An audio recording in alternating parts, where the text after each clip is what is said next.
우리가 정책 결정 과정은 조금 다른 단계에 비해서 내용이 많은 거기 때문에 이번에는 두 번 강의를 이어서 이렇게 하고 있어요. 지난 시간에 우리가 정책 결정에 대해서 얘기했고, 그 다음에 결정 과정도 정책 결정 단계도 세부적인 과정으로 이렇게 있는데, 정책 문제를 분석하고 목표를 설정하고 대안을 탐색하고 대안을 비교 평가하고 최선의 정책 대안을 선택한다. 다시 한번 올라가면 이유는 정책 결정은 최선의 정책 대안을 선택하는 활동이기 때문에, 또 정책 대안은 목표와 수단으로 구성되어 있다는 것. 목표와 수단으로 구성되어 있다는 것.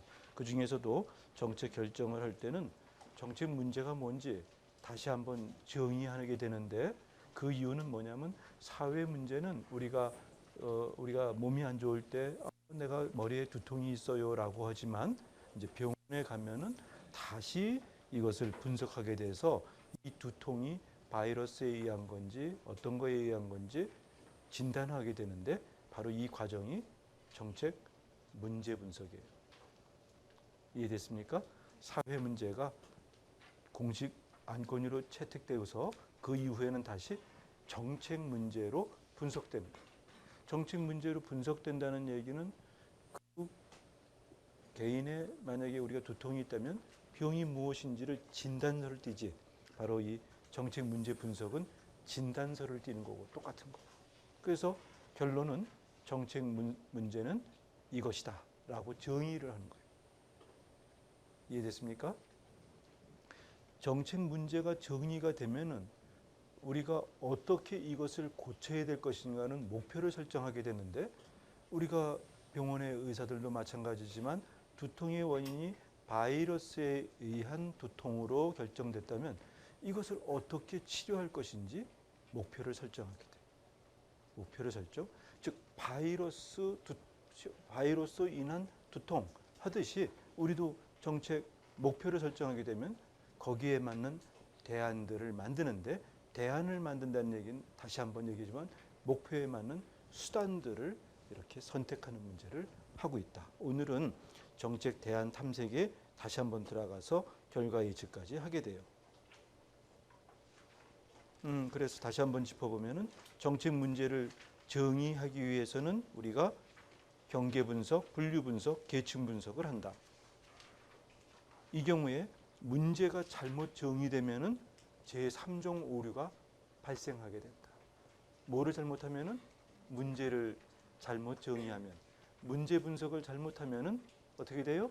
3종 오류가 발생을 하는데, 잘못된 문제 정의로 틀린 문제의 해답을 채택하기 때문에 3종 오류가 되는 거죠. 우리도 시험 범위를 잘못 알고 공부하면 뭐가 된다? 3종 오류가 되는 거지. 3종 오류가 되는 거지. 아니면 범위는 알았는데 잘못 예상해서 다른 문제 풀고 있으면 3종 오류를 범한 거지. 그런데 문제 설정은 좋은데 맞는 거를 틀렸다고 하는 것처럼 억울한 거 없지.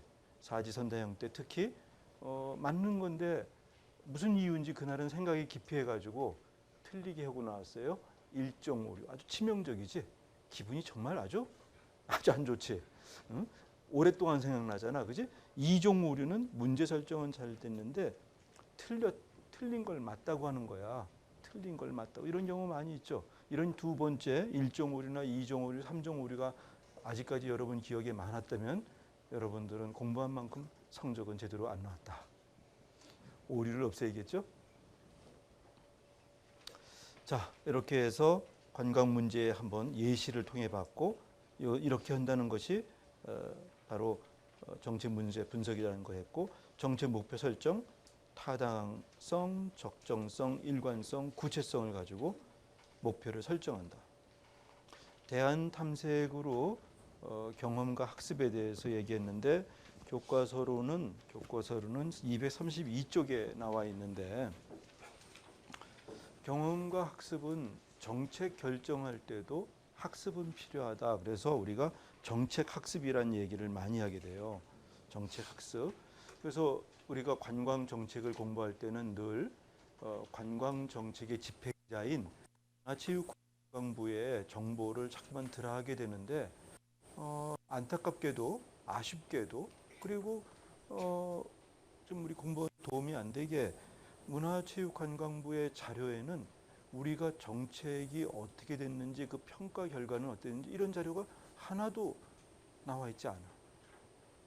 또 정책연구는 문화체육관광부 산하의 문화관광연구원에도 자료가 없어. 그러니까 우리는 지금 전자정보가 돼서 정보는 많이 제공한다고 그러지만 정보의 내용은 그렇게 깊지 않다. 어찌 보면은 홍보성, 전시성 자료만 잔뜩 있어서 어찌 보면 정책 대상인 국민들이 자칫하면 잘못 이해할 수밖에 없게 이렇게 돼 있어. 이거는 정말 잘못된 거예요. 그래서 전자정부는 우리를 현혹시키는 그런 정부가 우리를 깊이 생각하는 정부 이렇게 만들어져야 되는데 지금 한국은 전자정부가 돼서 아주 온라인이 참 많이 적용되고 있다라고 해서 OECD나 이런 데서도 아주 우선순위에 뽑히는데 실제로 우리가 깊이 있게 들여다보면은 만족스럽지 못하다. 이런 것들이 지금 아마 우리 삶에 그냥 반영되는 거 아닌가 그런 생각이 들어. 우리도 너무 보여주기에는 열심히 하는데 실제로 깊이 있게 2차 구성물로 들어가면은 진지하지 않은 것들. 그래서 이런 것들은 우리가 열심히는 하지만 왜 자꾸만 우리가 오리지널리티, 독창성 없고 또 우리가 왜 실질적으로 인류에 기여하는 진정성 있는 그런 연구들을 못하고 정책도 없고 제품도 왜 그런가 하는 얘기를 보면은 조금 이런 이 경험과 학습이라는 측면에서는 많이 생각을 하게 돼요. 여러분들도 마찬가지예요. 우리가 개인적인 경험 공부를 할 때도 과제를 한다, 시험을 본다 하는 것들은 그냥 그걸로 만족한다면은 여러분들은 학습 일지가 없다면 평생 똑같은 거 반복될 수 있어요.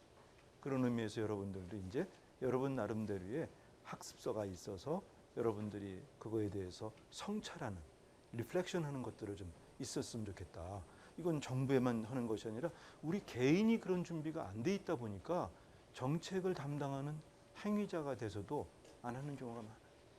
그래서 우리가 경험과 학습에 대한 것이 없기 때문에 이 관광정책학을 공부하고 있는 나의 입장에서도 공부하기가 어려워.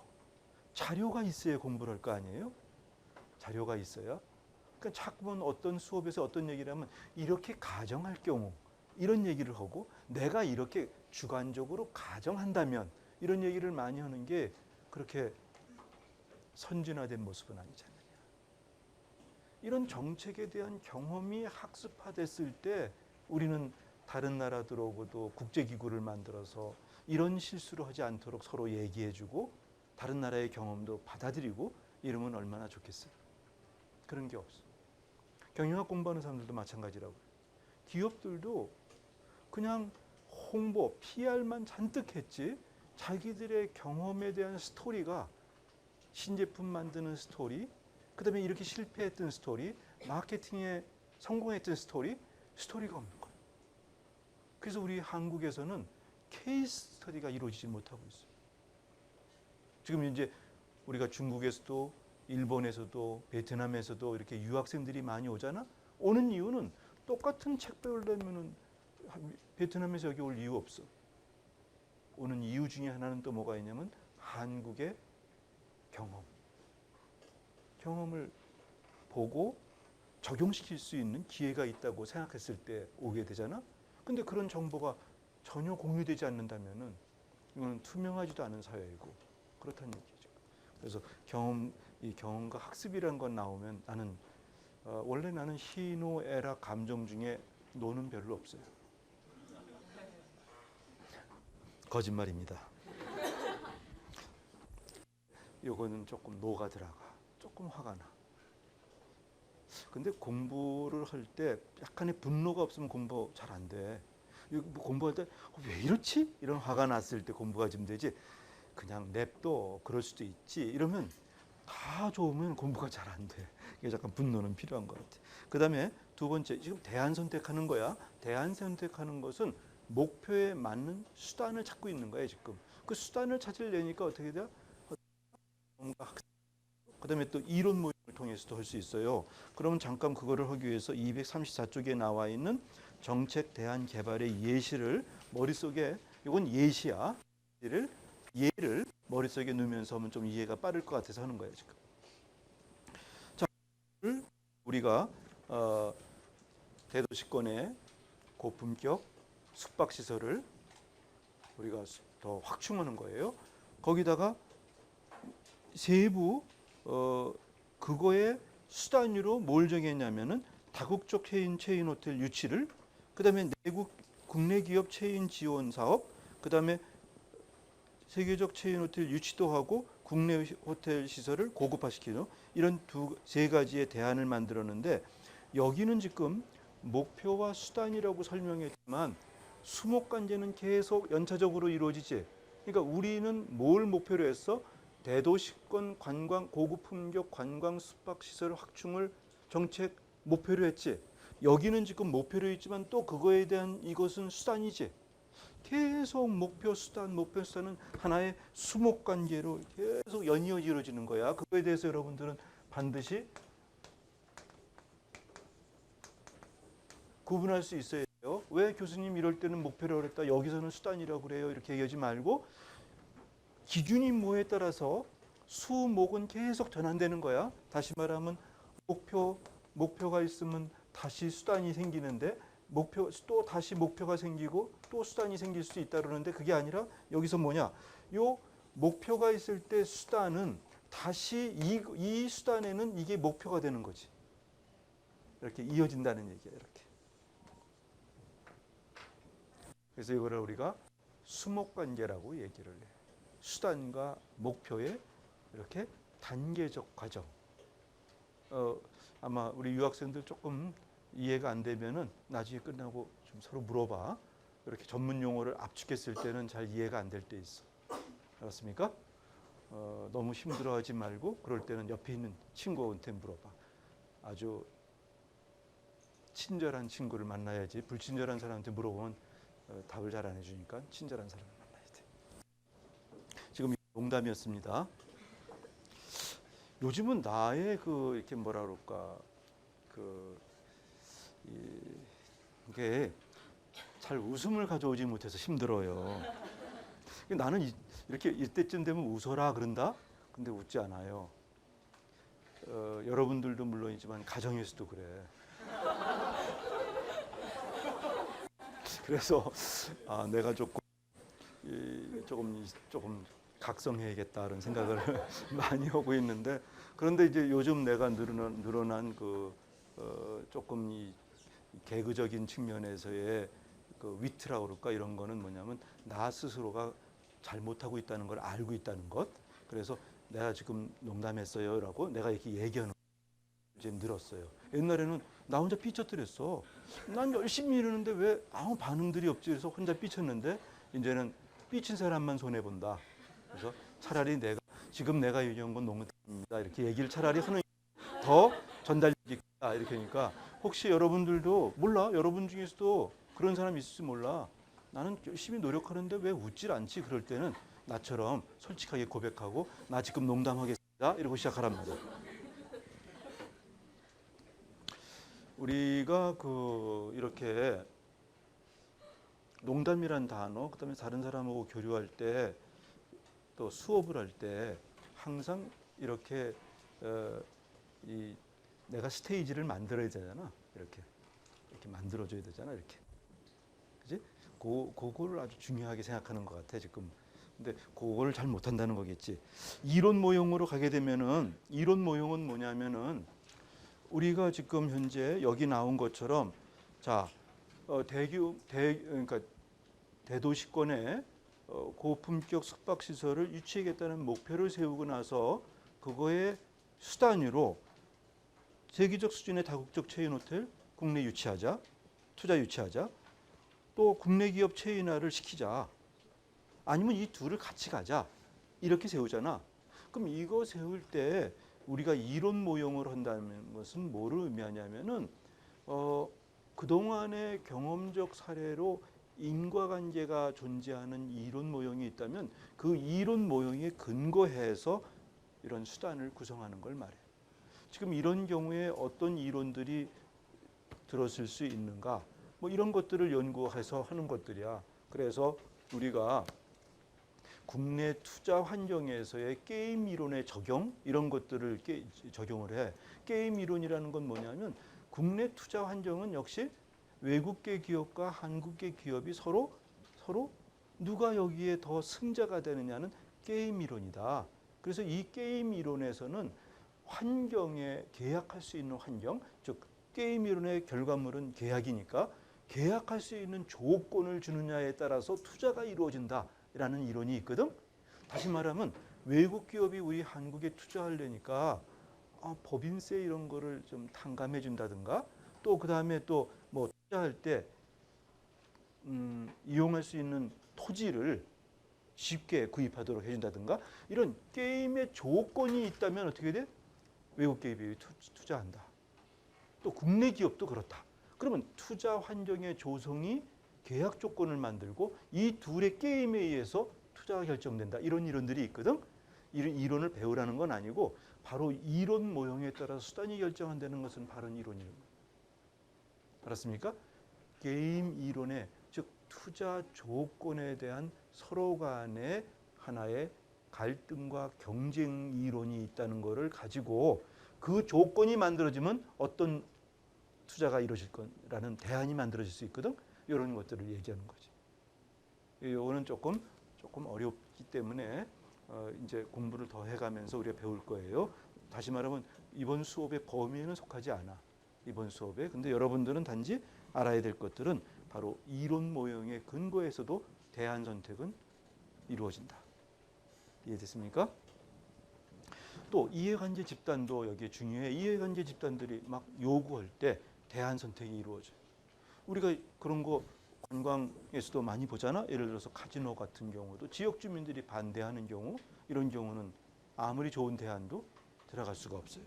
또 그다음에 의견 분석 방법이 있는데 그래서 실무 브레인스토밍 같은 거라든지 집단적 의견 토의 방식인 브레인스토밍 또 전문가 대상 의견 조사 기법인 AHP 같은 기법들을 사용해서 의견 분석 방법을 이루어진다.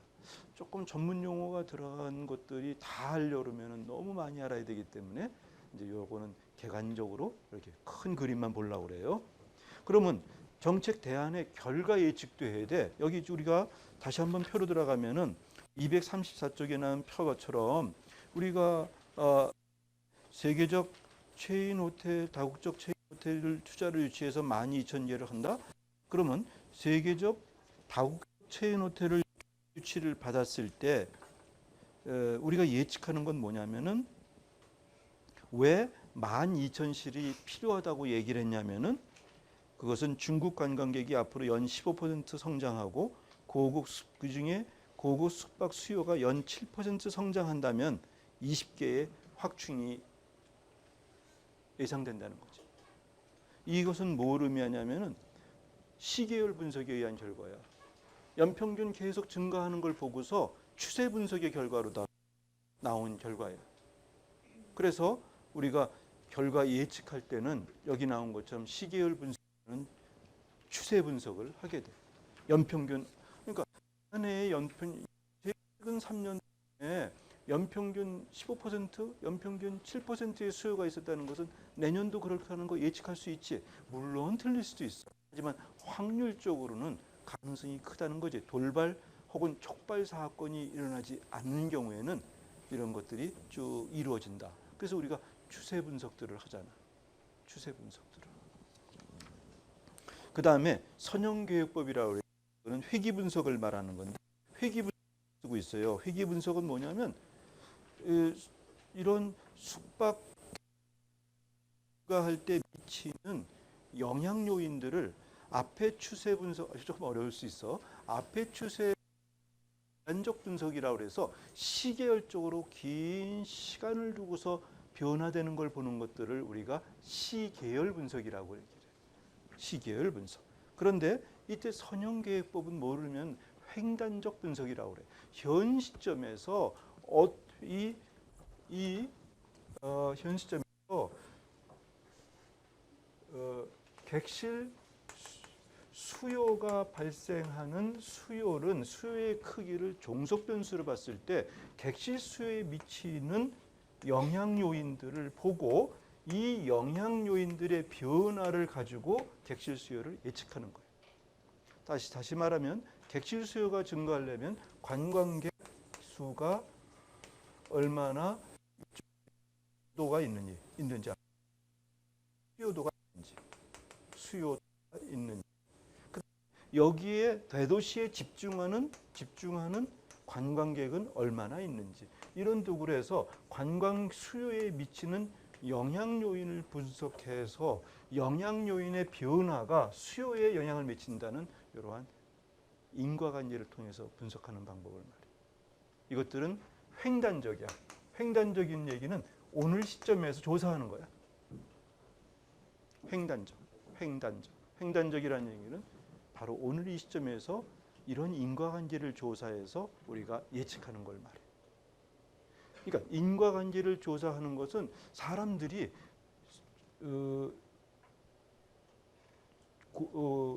고급 숙박 수요에 얼마나 수요도가 있는지를 다른 원인 변수를 통해서 찾아내고 그 원인 변수의 변화가 이루어진다면 결과 변수도 바뀐다는 이러한 회귀 분석의 근거에서 우리가 추정하는 걸 말해요. 또 다른 방법으로는 미래 예측 델파의 기법이 있는데 이 미래 예측 델파의 기법은 집단적 의사결정 방식으로 해서 전문가들에게 의견조사법이야. 그러니까 혼자 의사결정하는 것보다는 집단적 의사결정이 더 낫다는 거지. 이거는 실증주의에 기초해서 우리가 늘 얘기하지만 우리 사회과학은 사회연구가 아니라 사회과학을 하는 우리들은 답은 어디 있다고 보는 거야? 사람들에게, 피플에게 있다고, 퍼블릭에 있다고. 알았어? 그래서 우리는 어떤 경우든지 전부 다 어떻게 해야 돼? 의사결정을 자꾸만 사람들에게 물어보는 거야. 이것도 객실 수요의 회귀 분석도 중국 관광객을 대상으로 조사를 하는 거야. 당신은 예를 들어 수요도 조사는 뭐냐면 당신은 이번에 다음 여행을 계획한다면 고급 숙박시설에 묵고 싶은 당신의 요구도는 어느 정도입니까? 5점 척도로 답해 보세요. 그럼 여러분 그 사람들이 숙박에 대한 고급 수요도 그 수요도의 요구도에 미치는 영향 요인을 인과관계로 찾아내는 거야. 답은 누구에게 있다? 이용자에 있다는 것이야. 그래서 이것도 회귀 분석도 대부분이 설문조사법을 사용해. 좀 어렵습니까? 다 배웠던 것들이야. 근데 지금 여기서부터 이제 자꾸 엮어 나가는 거야. 설문조사 여러분 다 배웠었지? 또 설문조사 여러분들이 응답도 해본 적이 있죠? 또 이걸 통해서 회귀 분석도 해봤지? 다 해봤던 것들이에요.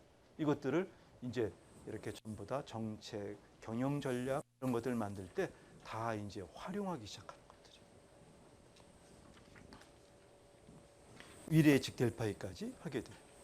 미래 예측 델파이까지. 이렇게 해서 관광 정책에 적용하면은 이런 정책 대안이 만들어지게 되는데 목표가 있고 수단이 있고 자꾸만 더 구체화되지 수단이 구체화돼.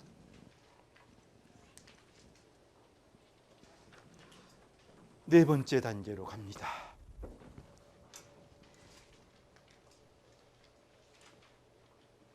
우리 정말 관광학 연구회를 진지하게 하고 있지?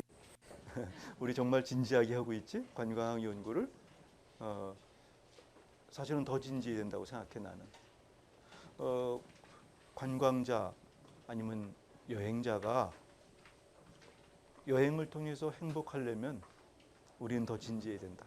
마치 연극을 보고 무대에서 연기자가 연기하고 우리 관객들은 행복을 느끼고 그렇다면은 그 뒤에 얼마나 많은 연출자나 아니면은 극본을 쓰는 사람들, 무대 장치하는 사람들, 그 뒷면에 있는 사람들은 얼마나 큰 노력들을 하겠어. 몇 년을 거쳐서 준비하잖아. 몇 년을 거쳐서. 관광도 마찬가지다. 우리의 여행자들이, 관광자들이 한국에 와서, 아니면 우리가 여행 가서 행복을 느끼려면 그만큼 우리도 준비해야 된다. 이해됐습니까? 자, 우리 그러면 그 다음으로 들어가서 4단계 정책 대안의 비교 평가. 남형아, 미안하지만 출석부를 가져가서 영찬이 앞에 3사람이 있는데 저 사람들 중에 2사람 이름 좀 여기다 체크 좀 해줘. 수업 태도가 너무 안 좋아서 내가 강의를 못 하겠어. 그 2사람이 있거든. 영찬, 최영찬, 그 앞에 좀 지명 좀 해줘봐. 그 가운데 있는 사람하고 이름 좀 적어줘. 여기 수업을 하는데 내가 너무 기분이 안 좋아서 수업을 못 하겠어. 자네들의 태도 때문에. 이름 적고, 그 가운데 이름 꼭 체크 좀 해줘.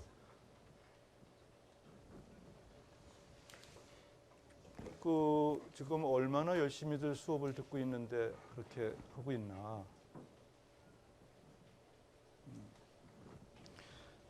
이제 여러분들은 잘 모르겠지만 이 위에 올라와서 보면은 정말 뒤가 앞에처럼 보이고 오히려 앞이 안 보여. 등잔불이 어둡다고 시선이 어디쯤 가냐면 저기 백현기 정도 거기서부터 뒤가 안 보여 잘. 근데 뒤 더 잘 보여. 근데 뒤는 내가 안 보이는 줄 알고 자꾸만 다른 짓을 해. 그러면 한두 번 그러면 좋은데 계속 그러면 강의가 자꾸만 내가 멈춰. 내가 멈추면 다른 사람한테 피해를 줘요. 알았습니까?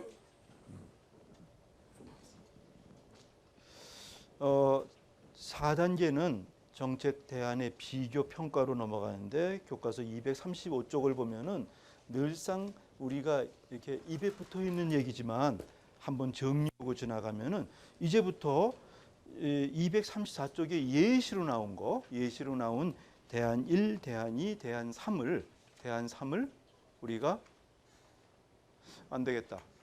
자네 이름 뭐지? 두 번째? 자네. 응?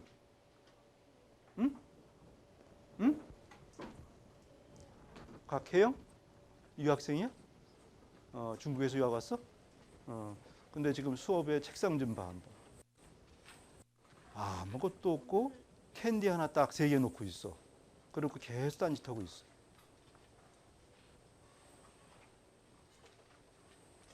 그러면 안 되지. 돼요, 안 돼요? 안 되지. 그러면 안 돼. 그렇지? 오늘 원인 줬으니까 다음 시간부터 그러면 안 돼. 오케이? 그리고 캔디 집어넣어. 그리고 종이 꺼내. 수업 노트라도 하나 꺼내.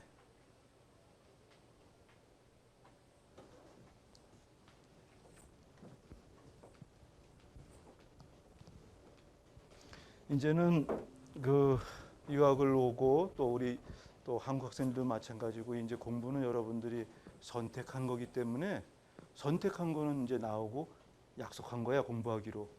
그러니까 열심히 해야 돼요. 응? 나는 희노애락의 노가 뭐예요?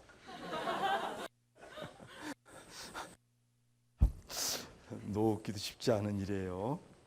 자, 소망성과 실현 가능성으로 대안을 선택하거든. 지금 강의를 하면서도 나도 참 복잡하다라는 생각을 해. 하지만 한번 이렇게 하고 나면은 속이 다 시원해. 한번 하면 속이 다 시원하니까 나하고 같이 한번 봐야 돼. 응? 그리고 이런 것들이 앞으로 다른 의사 결정에서도 활용될 수 있기 때문에 조금 힘들더라도 한번 손잡고 같이 가는 거야. 그럼 대안을 선택할 때는 첫 번째 소망성의 기준이 있는데 소망성의 기준은 디자이러빌리티를 말하는데 236쪽에 나온 것처럼 여러 가지가 있지만 대표적인 게 3가지예요. 첫 번째, 정책이 목표를 정말 잘 달성할 것인가, 이것을 보는 게 우리가 정책 대안의 비교예요. 그럼 뭐냐면은 표 234쪽에 나온 것처럼 이렇게 대안을 선택하면 결과를 놓고 예측한 걸 놓고 봤을 때 정책 목표가 잘 달성될 것 같아? 라고 보는 거야. 이거를 갖다 우리가 효과성이라고. 효과성. 효과성은 이런 것 같아. 예를 들어서 다른 예를 한번 들어볼게. 관광 안내센터가 더 필요하다고 얘기해. 정부는 이것을 내년도에 10개를 더 확충하기로 했어. 서울시라고 그러지. 서울시는. 그랬더니 이제 그 수요대에 맞춰서 10개를 하기로 한 거야. 그러면 이거는 목표성이, 효과성이 목표 달성 정도가 있기 때문에 효과성은 충분히 됐다. 뭐 결과 예측이. 다시 말하면 여기 봐봐. 대한일은 결과 예측을 볼 때 우리가 필요한 10,000개를 달성하고 있다고 봅니까? 12,000개라고 예측이 나오고 있지?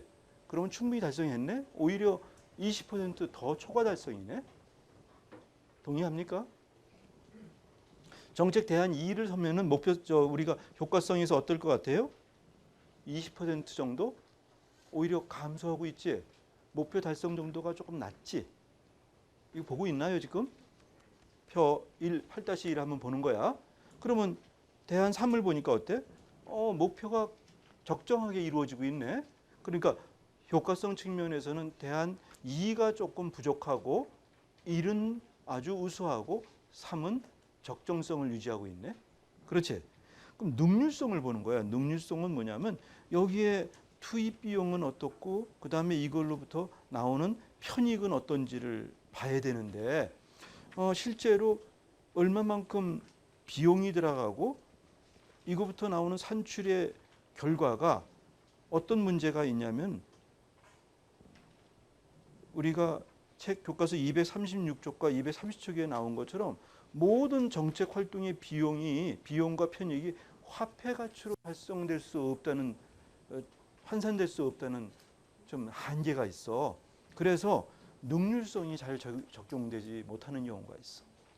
다시 말하면 대안일을 할 때 여기 수단을 보니까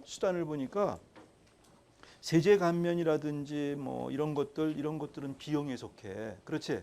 하지만 이거를 통해서 얼마나 이익이 날지를 우리가 환산하기는 좀 쉽지 않지. 또 대안2를 보니까 봐. 등록 취득세를 감면시키고 뭐 이랬다. 그다음에 관광진흥개발기금이라는 융자를 통해서 저리 융자를 했다. 물론 이거 비용은 대충 나올 수 있겠지. 하지만 이거를 통해서 얼마나 수익이 나오는지 계산하기는 쉽지 않지. 그렇지. 근데 사실은 엄밀한 의미에서는 능률성 계산을 해봐야겠지. 왜냐하면 정부도 수익 대신 비용과 수익이 대응돼야 될 거 아니야. 너무 만약에 퍼주기를 해서 외국계 기업들이 들어왔다면은 그건 너무 낭비가 큰 거 아니야? 알았습니까? 요걸 계산하는 거예요. 요걸. 그다음에 수단을 보니까 대안 3에도 보니까 세제 등록 취득세 같은 거 이런 것들 감면시키고 지원 확충하고 시설 확충하고 정책 비용이 들어가겠지. 모든 정책 활동엔 비용 들어가는 거예요. 그 비용을 얼마나 효과가 성과가 있을지 이것들을 하는 것들을 능률성이라고 그래. 알았습니까? 여기서 예시에서는 이걸 다 계산하지는 않았는데 그렇게 계산하는 거야. 형평성은 뭐냐면은 이건 배분적 정의야. 요거는 distributive justice라고 그래서 정의 얼마나 공평한가 이거를 보는 거야. fairness라고 할 수 있겠지. fairness를 보는 거예요. 그때 fairness를 보니까 대한1을 보니까 조금 다국적 체인 호텔만 유치를 해. 그러면 국내 호텔들은 뭐지? 또 정책 대한2를 보니까 국내 기업에만 초점을 맞춘다? 그러면 요즘 같은 세계 시장 경제에서 외국 기업들하고 너무 형평성이 많지 않다면 우리 기업들은 다른 나라에 투자하고 싶어 하는데 우리는 정작 다른 나라의 기업에 투자 기회를 주지 않는다면 그것도 문제한 거 아니야? 그러면 대한3은 좀 페어하겠지? 외국 기업도 들어오게 하고 국내 호텔도 하게 되는 페어니스를 확보할 수 있다는 거 이런 것들을 보는 거. 이것을 우리가 디자이러빌리티, 소망성에 비교를 한다고 얘기를 해. 실현 가능성도 있어야 돼. 실현 가능성은 feasibility라고 그러는데 정치적으로 feasibility가 있느냐? 이때 정치적으로 있는 것은 바로 각종 정책으로부터의 이 기회, 정치적 지지도 있고 그다음에 이해관계 집단으로부터의 지지, 다시 말하면 환경으로부터의 지지가 있어야지 일이 이루어질 수가 있거든. 이것을 feasibility라고 그래서 정치적 실현 가능성이라고 얘기해요. 경제적 실현 가능성은 재정적 실현 가능성이라고도 하는데 정부가 이거에 대해 충분한 돈이 있어야지. 예를 들어서 것처럼 우리가 법인세, 소득세, 취득세 이런 거 할 때 재정 적자 상태에서 막 감면할 수는 없잖아. 그러면 경제적으로 실현 가능성이 없는 거네. 행정적 실현 가능성은 이걸 할 수 있는 일할 수 있는 조직이 있어야겠지. 그러니까 어디 보니까 수단 보니까 204쪽 보니까 투자 유치단을 구성하는 정부의 조직이라는 구성 정책을 발휘하고 있네. 다시 말하면 행정적 실현 가능성을 위해서 조직을 만들고 있어. 이것도 비용이 하겠네. 인력이 필요하고 조직 구성에 비용이 들어갈 거 아니야. 이것도 한번 생각을 해봐야겠네. 법적 윤리적 실현 가능성, 윤리적 실현 가능성 이런 것도 문제가 된다면 되겠지. 예를 들어서 카지노, 여기 대규모 호텔 같은 경우는 아니지만 우리가 지난번에 한국에서 이런 일이 있었거든. 학교 앞에 호텔을 세우려고 그랬더니 학교 앞에 호텔을 세우면 학습권을 보장할 수 없다 그래서 반대 여론이 있었잖아. 기억납니까?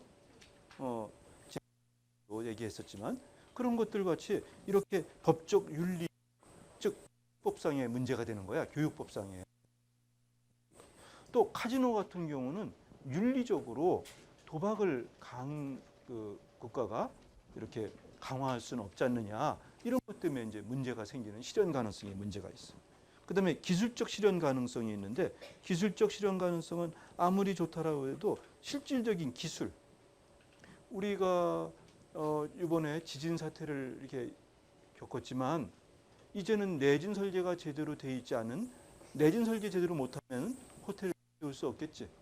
또 우리 한양대는 정말 안전해. 여기는 정말 큰 돌 위에 있기 때문에 웬만한 지진이어서도 우리는 느끼지 못하고 외부 세계로 나가면 그때 지진이 있었다는 걸 알 정도야. 그러니까 우리 한양대는 정말 진짜 대학이다. 이 밑이 오죽하면 여기에는 우리는 지하에 주차장을 못 만들잖아. 너무 파기가 힘들어서.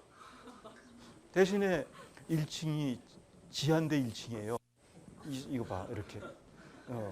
3층이 하여튼 우린 아주 요새화되어 있어.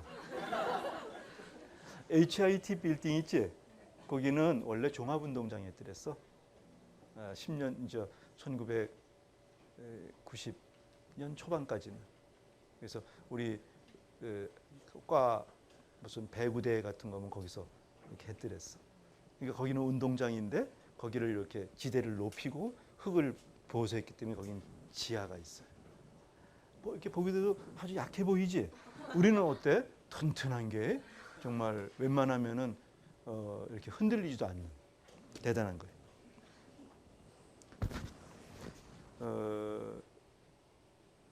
정말 대단한 게 지하철에서 여기 올 때 4층까지 올라오면 운동도 아주 적당한 만큼 돼.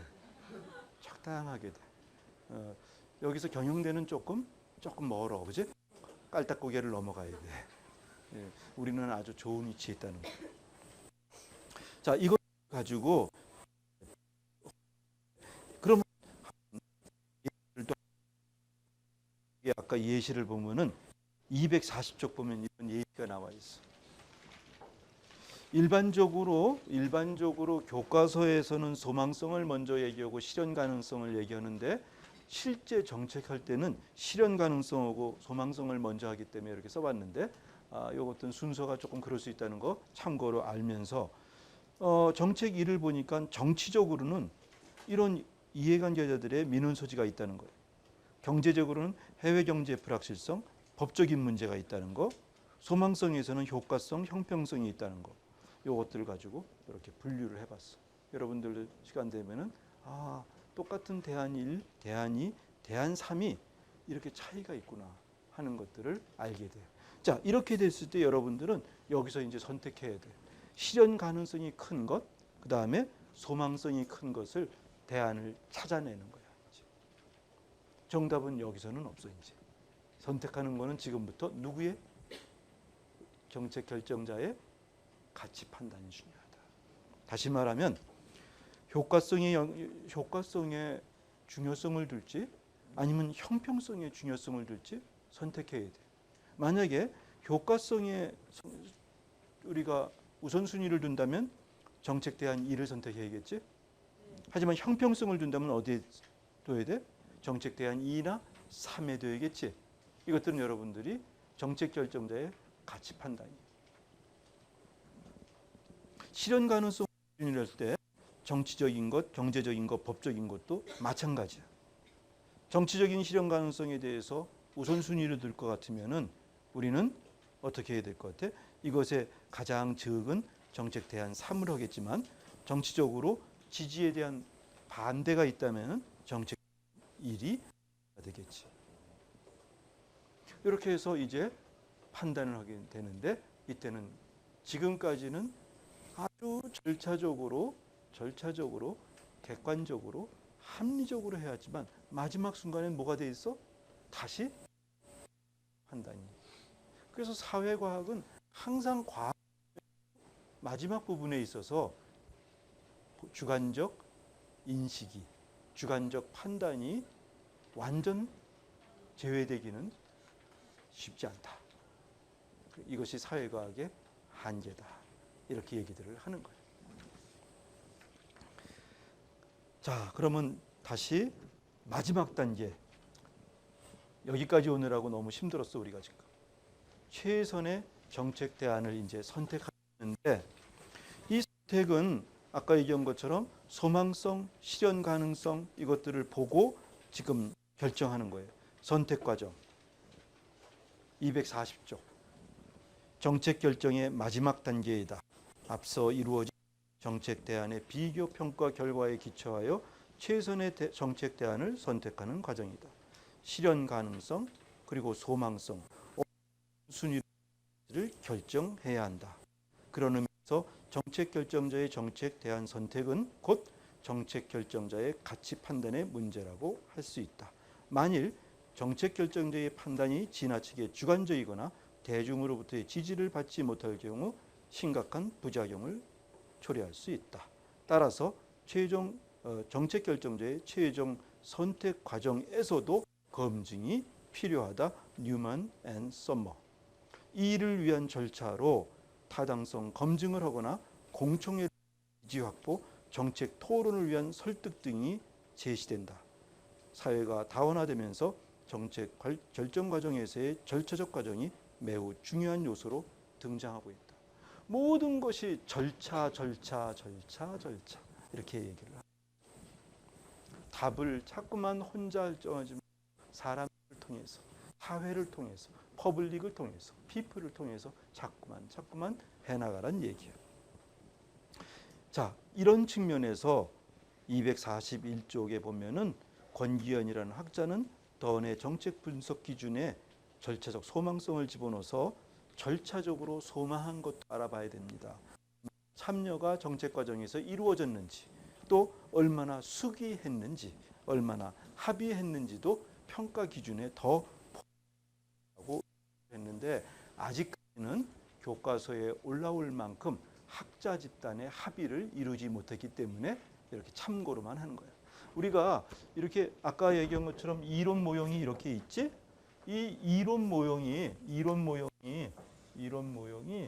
하나의 우리의 아주 기본적인 텍스트북까지 올라가는 하나의 절차 내지는 법칙으로 자리하려면 여기에 뭐가 필요하냐면 학자 집단, 연구 집단의 합의가 필요해요. 그것을 우리는 컨벤션이라고 그래. 합의, 관례. 맞습니까? 그러니까 지금 우리 현대가 살아가는 우리의 사는 모습은 어떻게든지 엘리트 한수 사람이 결정하는 게 아니라 모든 사람이 참여하고 동의하고 설득하고 이런 과정이 있기 때문에 사실은 아주 민주 비용이 크다고도 할 수 있지. 하지만 아까 얘기한 것처럼 이 민주 비용은 어디서부터 나온 거냐면은 유럽의 경우에는 새로운 세상을 만들 수 있다고 그렇게 크게 주장을 했던 히틀러는 제1차, 제2차 세계대전을 열었어. 무솔리니도 마찬가지고. 지금까지 자기 자신들이 엘리트라고 했던 사람들은 인류를 엄청나게 재앙을 가져왔던 거예요. 이 경험을 통해서 우리는 어떠한 우수한 독재적 권위적 의사결정도 아무리 비용이 많이 발생하는 민주적 의사결정보다는 우선하지 않다는 것이 우리들의 신념이야. 독사, 우리 신념. 우리의 신념이야. 우리의 신념적 지식. 근데 이 신념적 지식은 사실은 그동안 역사를 통해서 검증됐기 때문에 우리는 이 신념적 지식은 사실은 정말 인식적 지식이라고 해서 이거를 에피스테라고 해요. 에피스테메. 우리가 경험적으로 인식한 지식이라고 얘기를 해요. 여러분들은 어때? 내가 믿고 있는 지식이 있지, 독사. 그렇지만 여러분들은 이미 경험적으로 인식한 지식이 있지, 에피스테메. 이 둘이 있는데 우리는 독사보다는 에피스테메를 강조하는 거예요. 에피스테메를 강조하는 거예요. 그래서 우리 사회과학적 공부는 정말 바빠. 검색도 해야 되고 알아보기도 해. 그러니까 여러분 중에서 어떤 사람은 그래 중고등학교 때 참고서나 이런 보고 금박금박 외우고 머리가 아주 명석한 사람들이 있어. 근데 때로는 대학에 들어와서 잘 적응하지 못하는 사람들이 있거든. 그 사람들은 어떤 문제가 있냐면 스스로 검색하고 토론하고 그룹 스터디를 해야 되는데 옛날 자기 공부만 믿고 학교 와서는 친구들하고 진지하게 공부하지 않고 그냥 야 답이 시험 문제 어디까지냐 보고 나오는 거야. 그랬더니 시험이 이건 뭐지? 3종 오류네. 그래서 오는 사람들이 굉장히 많아. 그래서 이제는 공부도 우리는 어떻게 해야 돼요? 사회과학적으로 공부한다는 건 민주적으로 공부하라. 엘리트적 공부하지 말고 함께 공부해라. 함께 그룹 스터디도 하고 대화도 나누면서 함께 공부해야 돼. 알았습니까?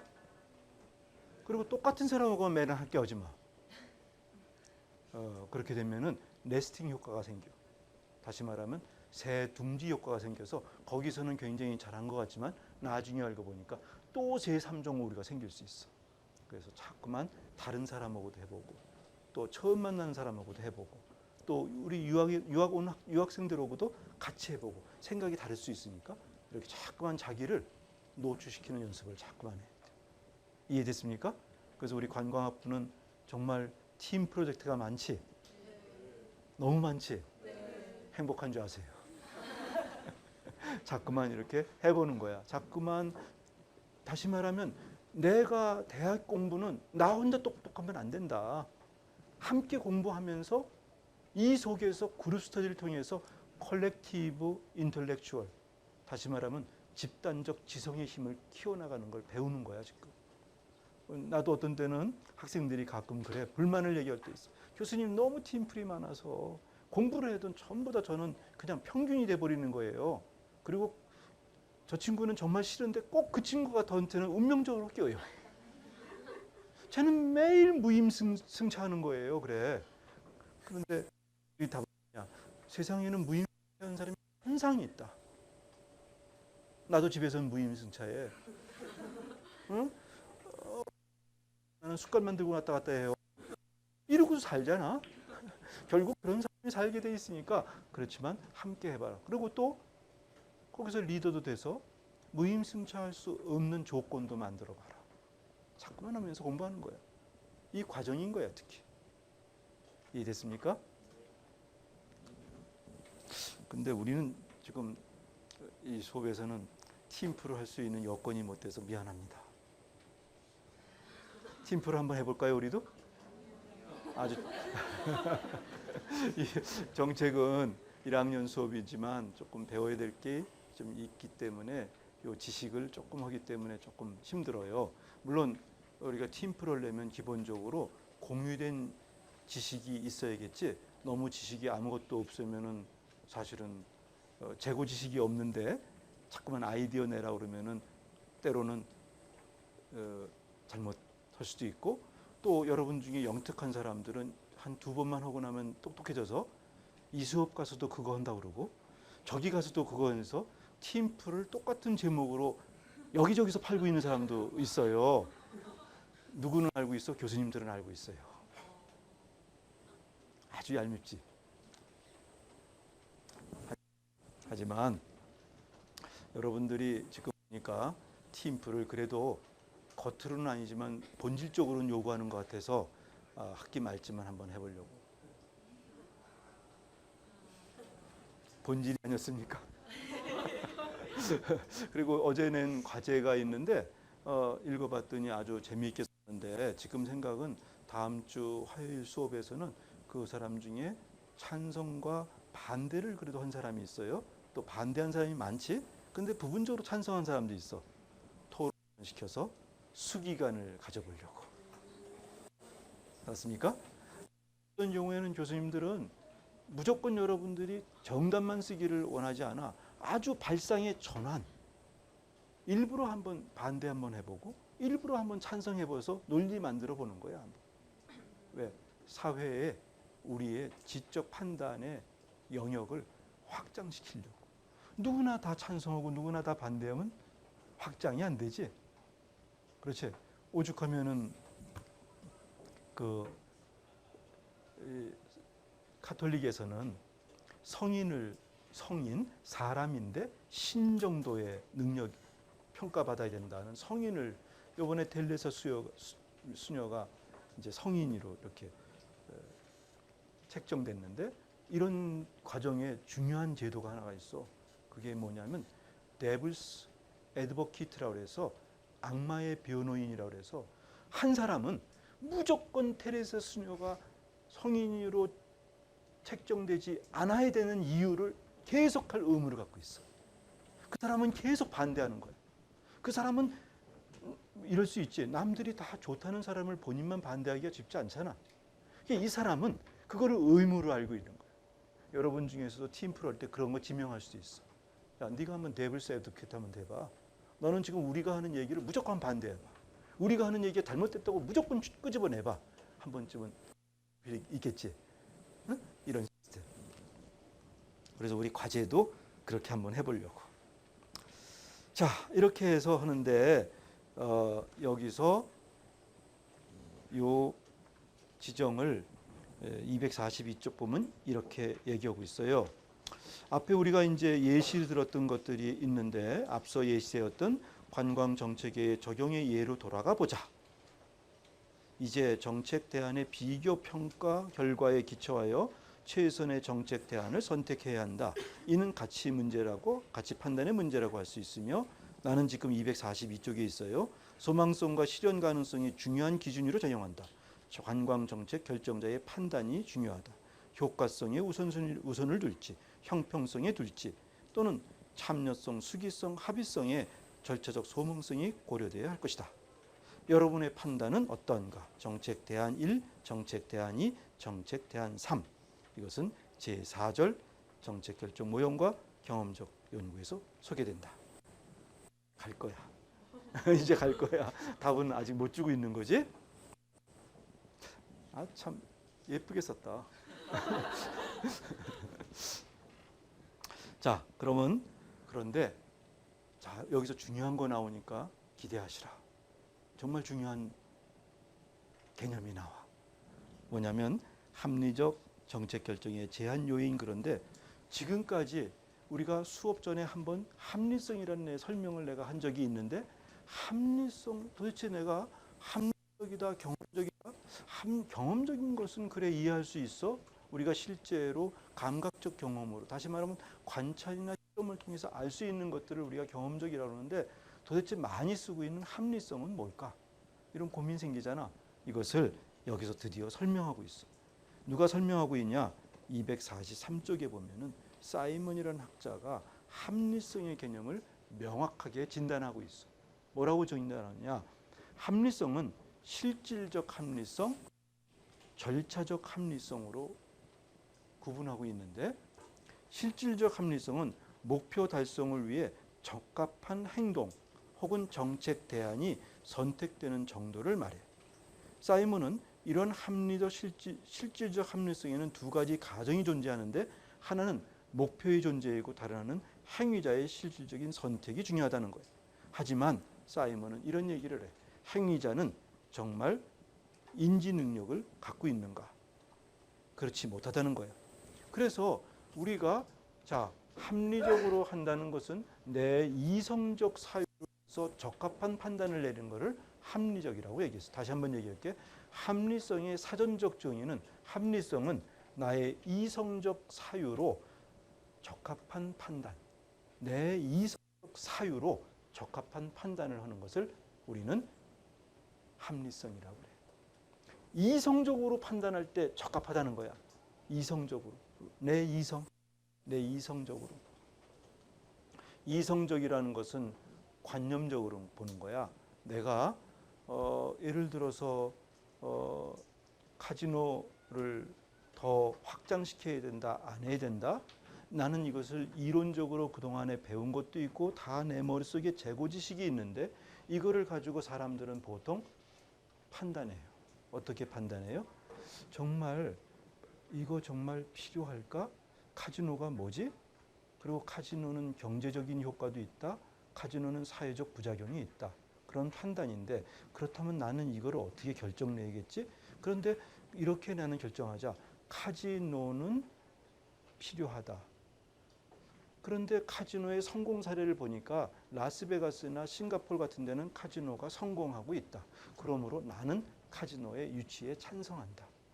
이렇게 우리가 균합적 내지는 연역적으로 추론해서 결정을 내리는 걸 우리는 논리적 사유라고 얘기해요.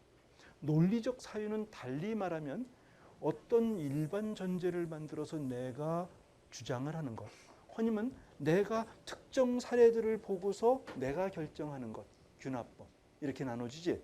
이 균합과 연역으로 우리는 판단을 하는 거야. 근데 그래서 적합한 판단을 하는 걸 우리는 합리적 판단이라고 그래요. 그렇다는 얘기는 우리의 두뇌는 가만히 멈춰두는 게 아니라 뭐지? 머릿속에서 생각하지.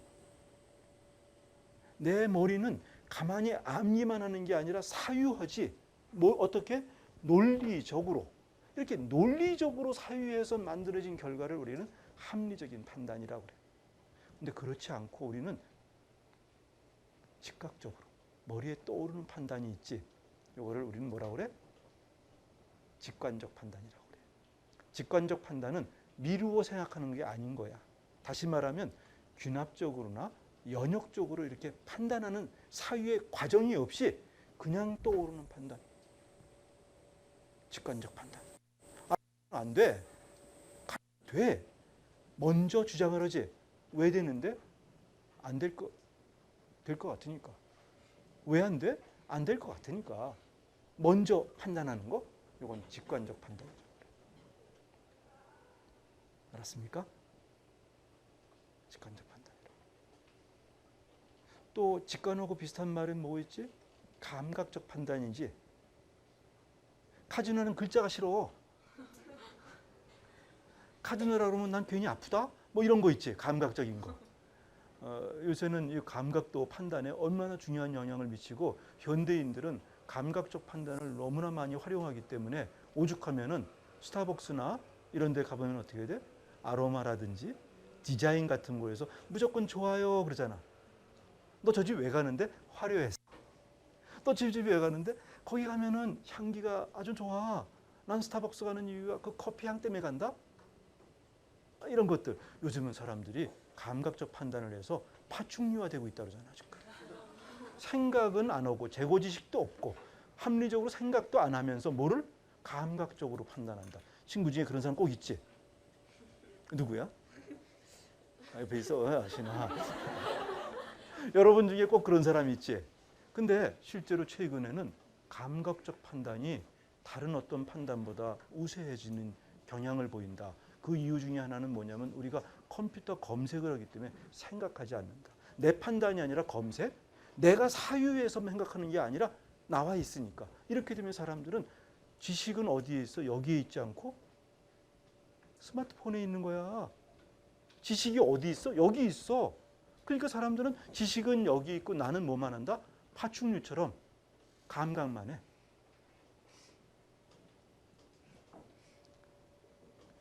아주 위험한, 인류에게는 아주 위험한 위협이 되겠지. 조화롭게 살아야 돼. 검색 기능을 할 수 있는, 그 다음에 모든 지식이 전부 내장되어 있는 인터넷 세계 필요합니다. 내 두뇌 지식 필요합니다. 그리고 내 직관력 필요합니다. 그리고 내 논리적 사유 필요해요. 감각도 필요하지. 이것을 조화를 해야지 우리가 너무 야 모토로 공부하니 요즘 공부하는 건 나 왜 하는지 모르겠어. 왜? 다 있어요. 다 있어. 인터넷에. 인터넷 한번 보면 다 나와. 왜 암기해야 되는지 모르겠어. 차라리 검색시키지. 오픈북 하세요 교수님. 이런 사람들 많이 있어. 근데 자꾸만 우리는 암기시켜. 그 이유는 뭐냐면 각자의 머리에 스탁 날리지. 재고지식 채워놓으려고 그래요. 재고지식. 이 재고지식이 어디에 만들어져? 주관적 판단, 직관, 또 뭐에? 논리적 사고. 이거에 기초가 되기 때문에 이것이 다시 말하면 이게 뭐지? 호모 사피엔스지. 우리가 사피엔스가 된 건 뭐 때문에 됐어? 뭐 때문에 됐니? 그렇지. 언어적 사유 능력 때문에 된 거 아니야. 우리가 다른 호랑이는 사자는 우리보다 더 대단해. 코끼리 봐라. 그 덩치에 또 그 예민한 코. 우리 인간에 비하면 아무것도 아니야. 우리는 인간은 수단을 활용해서 코끼리를 제압했다고 하지만 실제로 이 도구를 사용했다는 얘기는 우리가 생각할 수 있었다는 거야. 그래서 사피엔스라고 그러잖아. 지혜의 능력자, 사피엔스. 근데 요새는 사피엔스가 점점 어떻게 돼? 기계화되고 있잖아. 이거에 스마트폰에 다 얽매여 가지고 우리는 그냥 생각도 없고 감각만 하고 다닌다. 아주 무서운 얘기야. 그래서 공상 영화 같은 거 보다 보면 정말 우리가 이러다가 호모 사피엔스가 아니라 새로운 인종으로 바뀌는 거 아닌가? 이런 생각도 드러난다. 잠이 다 깰 정도야? 눈이 동글동글해졌네. 책을 얘기할 때는 졸립고 다른 예를 들 때는 눈이 동그래지는 거는 나도 똑같다. 나도 교회를 가요. 끌려가듯이. 그러면 설교를 듣는데 눈이 딱 뜨일 때는 다른 얘기할 때 그럴 땐 이상하게 눈이 탁 뜨는 거예요. 그래서 내가 나도 지금 수업 시간에 간간히 소금 뿌리듯이 다른 얘기를 좀 해줘야겠다. 어떤 때는 자꾸 잊어버려 그거를. 그래서 이 사이먼이라는 사람은 실질적 합리성 대신 뭐지? 절차적 합리성이 필요하다는 거예요. 다시 말하면 어떻게 해서 그냥 우리가 합리적으로 이성적으로 덜커덕 결정하는 것보다는 절차를 만들어서 이성적 판단이 어떤 엘리트에 의해서 이것이 아니라 많은 사람들에 의해서 검증되고 이러한 절차적 합리성이 필요하다. 다시 말하면 실질적 합리성은 우리의 논리적 판단, 논리적 사유의 결정이라고 할 수 있겠지만 이 절차적 합리성, 실질적 합리성은 논리적 사유의 판단이라고 할 수 있겠지만 절차적 합리성은 사실은 참여적인 것, 합의적인 것, 수기적인 것 이런 것들이 다 포함되는 절차의 합리성을 얘기한다. 그래서 이제는 다 이것을 행약하고 사람들은 뭐냐면 모든 결과를 만들 때 절차를 합리적으로 만드는 것이 합리성이다 이렇게 얘기를 해요. 이것을 우리가 뭐라고 그런다? 절차의 합리성이라고 얘기를 하는 거예요. 이해됐습니까? 오늘 재미있는 개념 배웠지?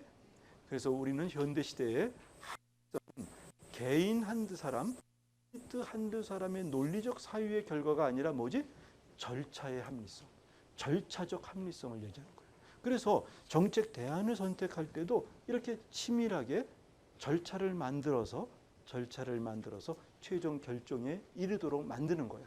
그래서 개인 한두 사람이 갖고 있는 논리적 판단에서 나오는 것이 아니라 이렇게 투명한 절차를 만들어서 나오게 되는 거예요. 그럼에도 불구하고 마지막 단계에는 정책 결정자의 주관적 판단이 있을 수밖에 없지.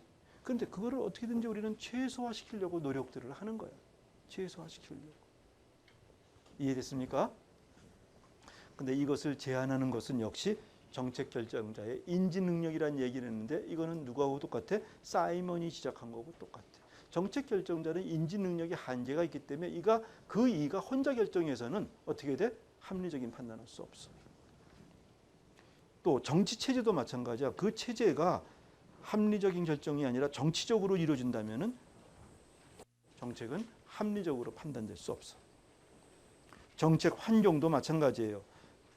244쪽에 맞는 것처럼 모든 정책이 전부 다 위기 상황이나 혼란 현상으로 가게 되면은 실제로 어떻게 돼요? 합리적인 정책 결정은 내리기가 어려워요. 244쪽에 보면은 카오스 이론이 나오게 되는데 오늘날은 정말 우리가 정보의 시대에 살아서 그런지 아니면 과거보다 더 정말 재난이 많은지 자연재난도 굉장히 빈번하게 발생하고 또 국제 전염병도 막 창궐하고 경제 위기도 여기저기 지뢰가 있어. 아주 이렇게 굉장히 위기 상황이 있고 이 위기 상황은 때로는 우리에게는 어떤 질서가 보이지 않은 혼란 상태를 만들어줘. 카오스를. 그래서 우주의 질서를 연구하는 사람들은 그런데 너무 걱정할 게 없대. 원래 지구는 그리고 세상은 카오스가 정상이래. 카오스에서 뭘 찾는 거예요? 우리는 코스모스라는 우주의 질서를 찾기 때문에 원래 카오스가 정상이다. 혼란스러운 게 정상이다. 여러분들도 이제 공부하고 인생을 이제 살아가면서 정말 왜 공부가 할 수 있는 분위기가 안 잡히고 이렇게 혼란스럽고 과목마다 점점 어려워지지?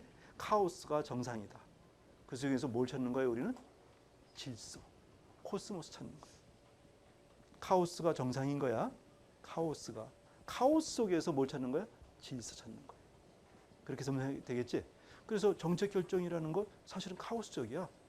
그지? 그런데 그 중에서 우리는 질서를, 절차를 만들어 가잖아. 그러니까 우리의 지식이 중요하지. 비공식적 정책 행위자 영향을 미칠 수밖에 없지. 집단론적인 접근. 그러니까 우리는 정책 단계별로 보니까 어떻게 돼? 계속해서 뭐가 있어요?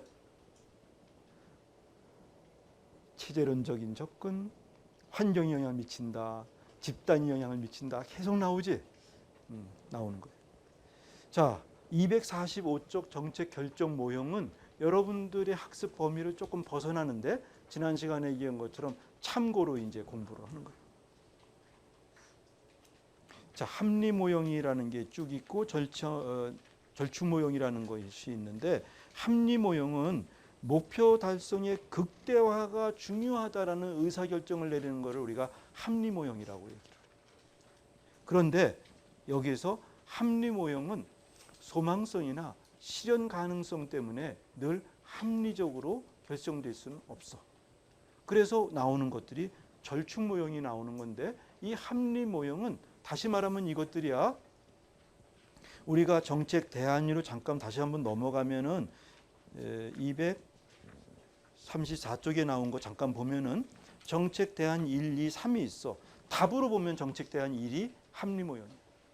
목표 달성이 가장 높으니까. 그런데 우리가 여러 가지 대안 탐색 기준에서 본 것처럼 비교 평가에서 본 것처럼 그렇게 안 되는 경우가 많이 있는 거야.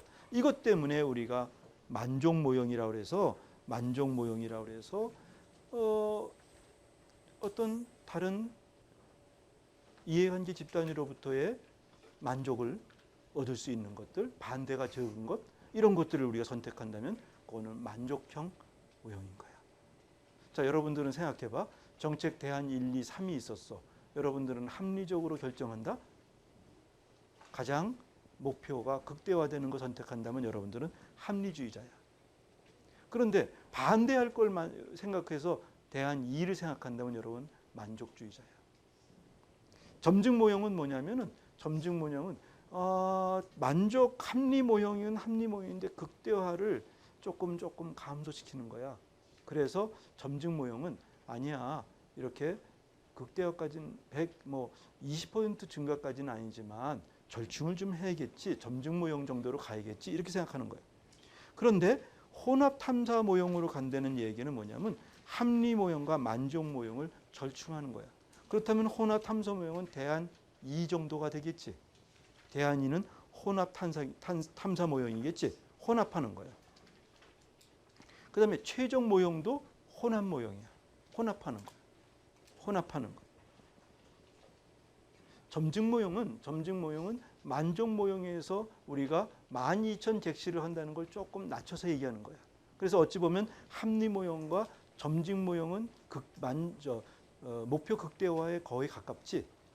그래서 우리가 대한이를 여러분이 생각했다면 여러분들은 합리주의자인 거고, 여러분들이 대한이를 생각했기 때문에 여러분들은 만족주의자인 거. 그다음에 여러분들이 만약에 대한3을 생각했기 때문에 여러분들은 의사결정의 가치 판단에 있어서 혼합 탐사 내지는 최적주의자들이에요. 자, 한번 생각해 봅시다. 나는 합리주의자적 선택을 했다. 손 한번 들어보세요. 몇 명인가 보자. 한 명. 그 다음에 나는 만족모형적 의사선택을 하겠다. 만족주의자. 손 들어보세요. 2명. 나는 제3안 혼합 탐사 내지는 최적 모형이다. 손 들어보세요. 그렇죠?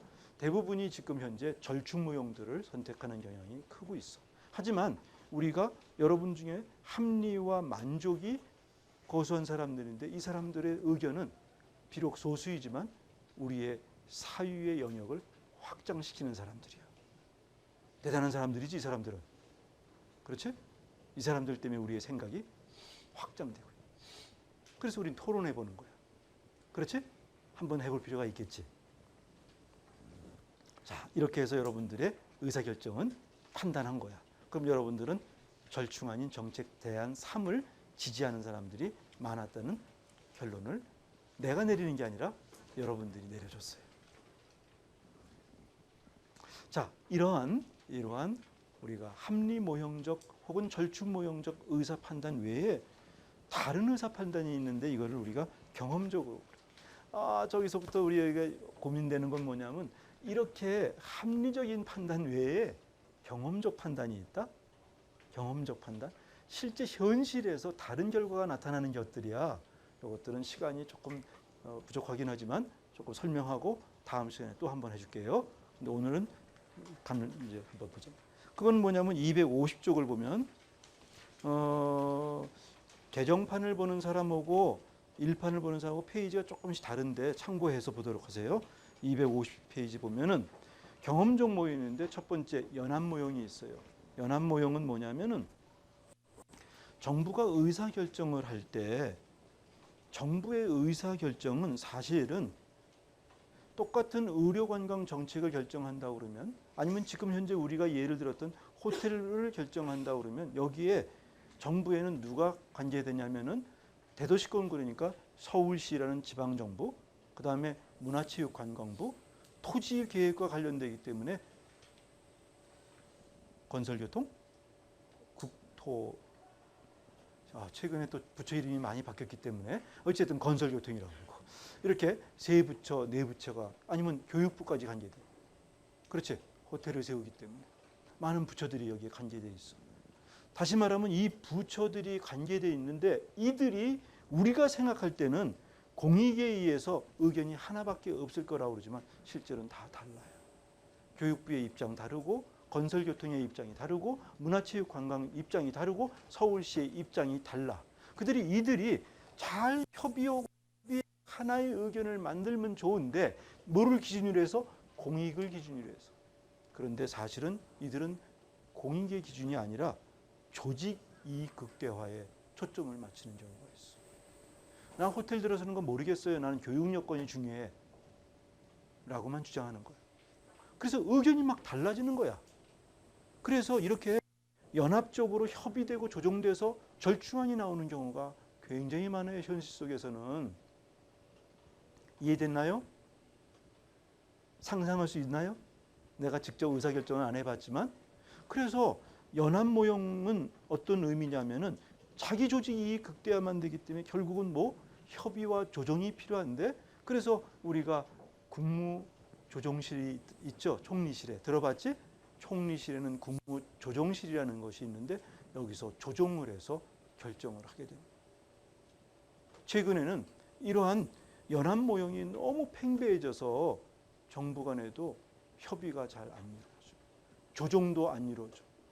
그래서 심지어는 같은 정부인데 문화체육관광부하고 보건복지부가 의료관광에 관한 뭐를 맺어? MOU를 맺는 거야. 협력 의정을 해. 너무 웃기는 거 아니야? 내 팔과 내 다리가 함께 이제 이동할 때 협력하겠다고 협약을 맺어. 이러한 말도 안 되는 일이 벌어지는 게 요즘 세상이야. 말 됩니까? 내 팔하고 내 왼팔과 왼손이 협력하겠다고 협약을 맺어야 돼 지금. 너무 과잉되고 있지 지금. 그래서 지금 현재 이렇게 너무 과잉돼서 각자의 조직 이익 극대화를 하게 되면은 어렵지. 정부 그렇기 때문에 우리 국민들의 감시와 우리의 정책에 대한 리터러시가 이해력이 커져야 되는 게 이런 것 때문에 그런 거예요. 공공선택 모형은 이것들은 우리가 생각할 때는 문화체육관광부 장관은 문화체육관광부를 교육부 장관은 교육부를 위해서 대표한다고 생각하겠지만 실제로 이들은 정치 강요들이야. 정치 강요라는 얘기는 뭐냐면 자기들이 정치권자로부터 임명받아 간 사람들인 거예요. 그래서 정통 관료들이 아니야. 이것을 정치 강요라고 얘기해. Political Cabinet. 정치 강요들은 어디에 신경 써? 교육부에 신경 쓰는 게 아니라 한국으로 따지면 대통령에 신경 쓰는 거예요. 이게 대통령 이미지에 대통령이 좋아하실까? 이거에만 온통 쓰거나 아니면 또 한 가지. 내가 다 이 임기가 계속 연장될 수 있을까? 자기 이익만 생각하는 것들을 우리가 공공선택 모형이라고 해서 사익의 극대화라고 그래요. 사익의. 얼핏 공공선택 모형 그러면 어때? 이건 공익적인 거다 이렇게 생각할 수 있지. 근데 사실은 그 반대야. 공공선택, 다시 말하면 공공선택을 하는 사람들이 자기 이익 극대화의 목표를 두고 의사결정하는 걸 공공선택 모형이라고 그래요. 그래서 때로는 우리가 의심의 눈을 보낼 때가 있지. 저 교육부가 저렇게 한 거 자기 가족을 로스쿨 보내기 위해서 아마 기준을 저렇게 만들었나 봐. 이렇게 사람들이 음모 아닌 음모를 얘기하거든. 그 이유는 뭐냐면 바로 공공선택도 의사결정자 그 개인의 정치적 힘을 확대하기 위한 결정이라고 사람들이 생각될 때 이것들을 우리는 공공선택 모형이라고 얘기해요. 이것 때문에 지금 국정감사가 진행 중이지만 각종 의회의 감사가 진행되고 있고 최근 우리가 일명 김영란법으로 얘기되는 권익보호법의 부정청탁이나 이런 것들도 전부 다 공공의사결정에 사익이 개입돼서는 안 된다. 이런 것들이 바로 공공선택 모형이야. 공공선택 모형은 사익으로 결정한다는 얘기입니다. 앨리슨 모형은 뭐냐면 이런 모형들이 전부 다 통합돼서 공익적이고 조직이익적이고 사익적인 것들이 사실은 이렇게 분리된 것이 아니라 전부 한꺼번에 이루어진다는 얘기를 앨리슨은 얘기했는데 앨리슨 모형을 그래서 통합 모형이라고도 얘기를 해요. 다시 말하면 호텔을 만들 때 호텔을 만드는 의사결정자가 어떤 대기업으로부터 로비를 받아서 자기 이익을 중심으로 결정할 수도 있고 아니면 교육부의 입장으로 할 수도 있고 하지만 정말 이들이 공익적인 목적에서 외국인 관광객을 유치하기 위해서는 호텔이 더 필요하다라는 그 판단을 한 건지 이거에 대한 것들을 두루두루 생각해서 의사결정을 해야겠지. 하지만 의사결정은 실제로 쓰레기통 모형처럼 이루어질 때도 있다는 거야. 이 쓰레기통 모형은 문자가 좀 재미있지. 쓰레기통 모형은 무정부 모형처럼 어떤 공익적인 기준도 없고 이런 합리적인 기준도 없는 성에서 우연하게 결정되는 경우가 있는데 실제 그럴까 생각하지만 그런 경우가 굉장히 많아. 우리들도 그래. 한번 어떤 경우 해볼까? 우리끼리 어디 놀러 가기로 결정을 해. MT를 간다든가 아니면 우리들이 모임에서 어떤 일을 하기로 결정을 했어. 토론이 한참 진행되다 보니까 무정부 상태에 이르게 돼. 토론에 지쳤어. 그러면 어떡하냐면 그냥 알아서 해. 그리고 가. 이걸 갖다가 우리는 뭐지? 쓰레기통 모형이 우연히 결정되는 거야. 그래서 유능한 의사결정자나 코디네이터들은 뭐냐면 지치게 만들어. 힘을 쭉 빼게 만든 다음에 그럼 내가 이제 알아서 할까? 그래 네가 알아서 해 가는 거야. 요거는 뭐지? 우연히 결정되는 거지. 요것들을 우리가 무정부 상태의 쓰레기통 모형이라고 그러는데 이 연구가 253쪽까지 쭉 나와 있는데 이 관광 정책에서도 쓰레기통 모형이 이루어진 연구가 있는데 256쪽에 나와 있는 관광 자격증 제도 도입 과정이 바로 쓰레기통 모형처럼 이루어졌다라는 걸 연구한 거니까 다음 시간을 기대하시라.